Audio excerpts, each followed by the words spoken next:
You are doing everything right. The routine, the goals, the system. The videos you have watched to improve yourself. And something still feels wrong. That is not a coincidence.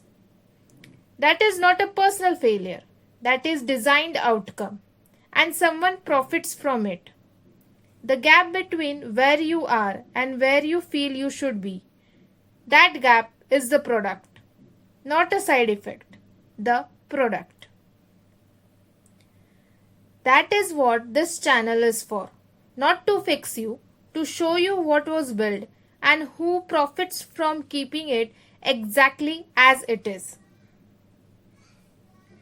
You are not behind. You are not broken. You are operating inside a system designed to make you feel like both.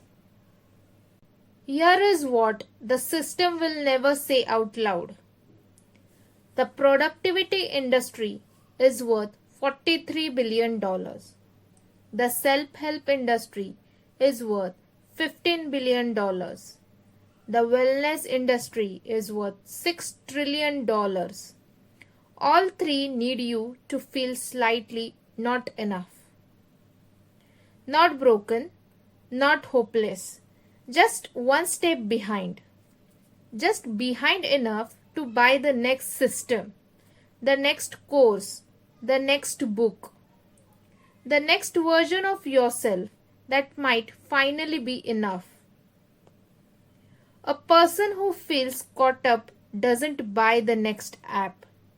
A person who feels sufficient doesn't need the next course.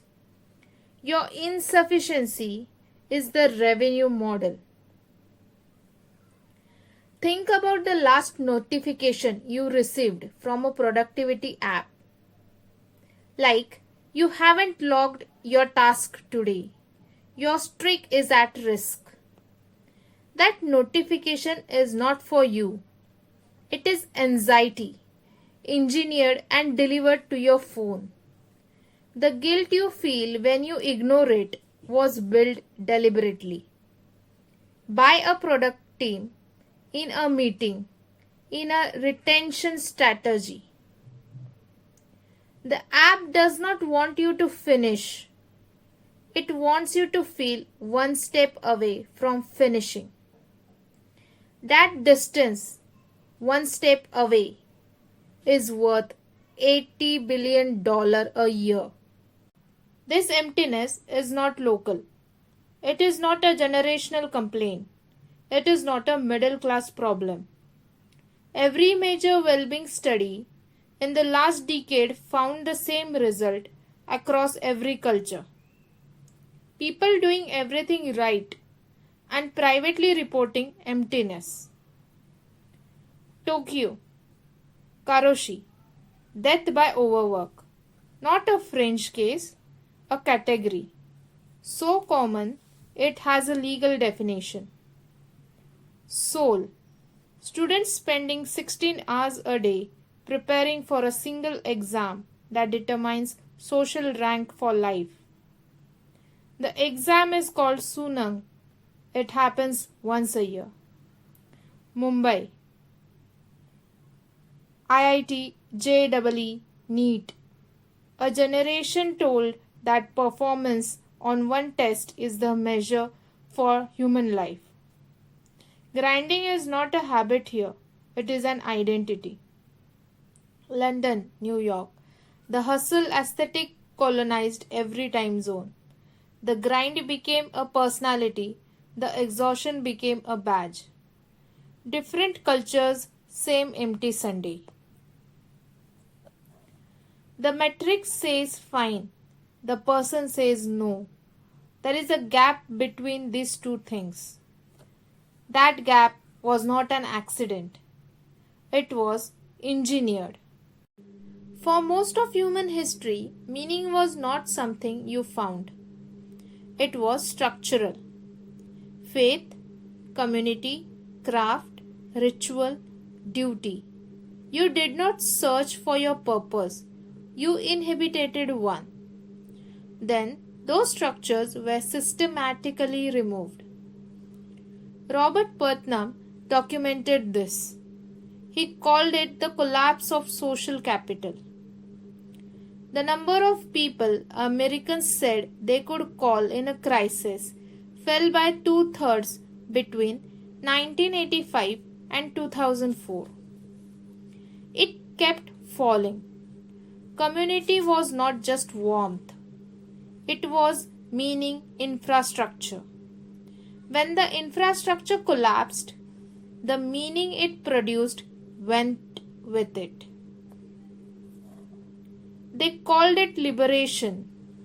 They forgot to mention what was lost.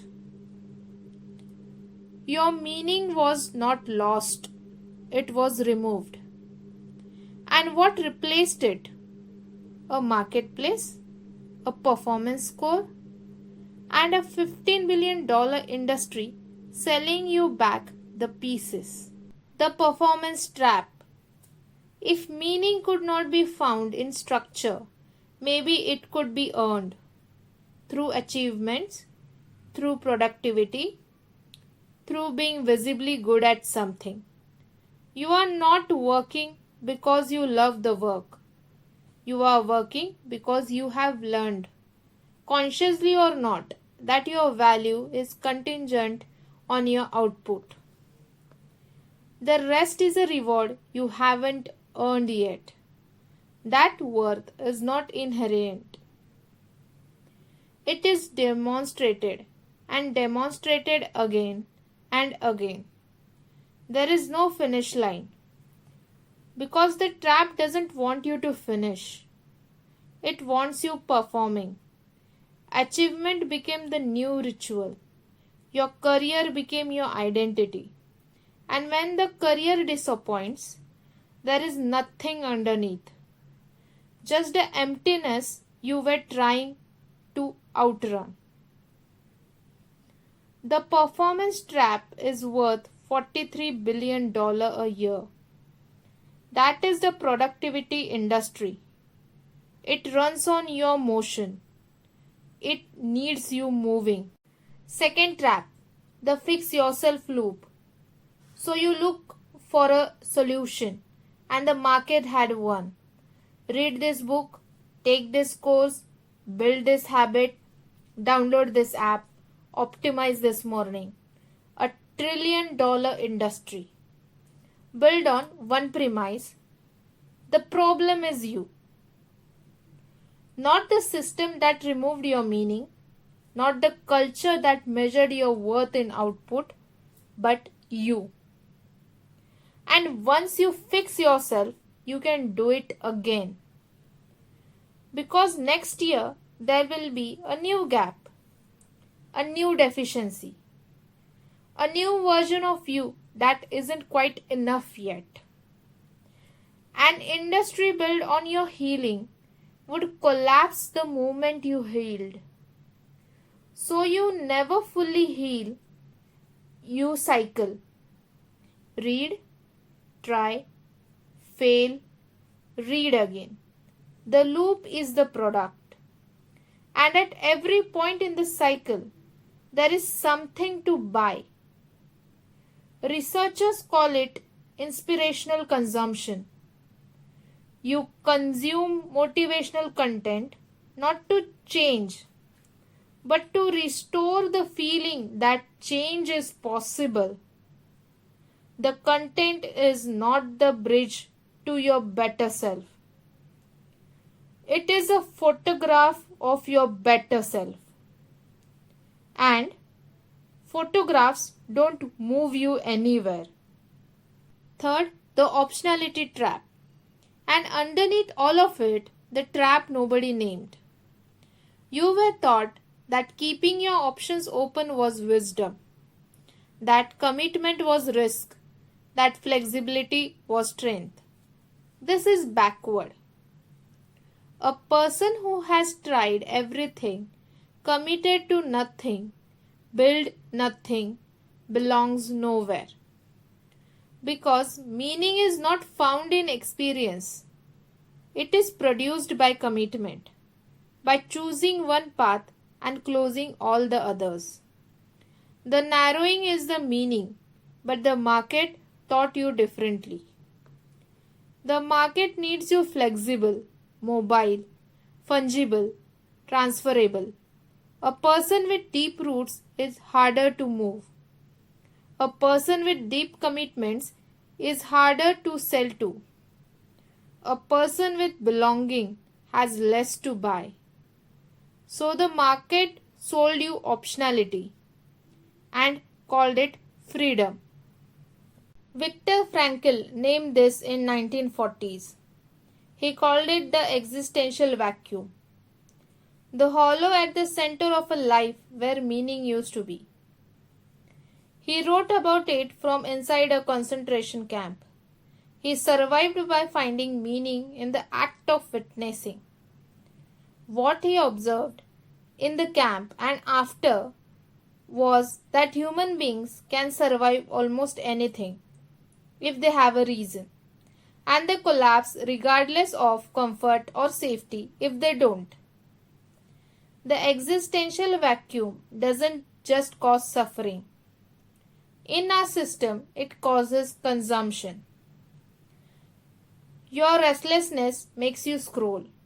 Your emptiness makes you buy. Your purposelessness makes you search.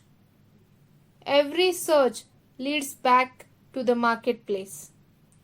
A content person stops scrolling. A fulfilled person stops buying. The system does not want you to content. Your dissatisfaction is not a flaw. It is infrastructure.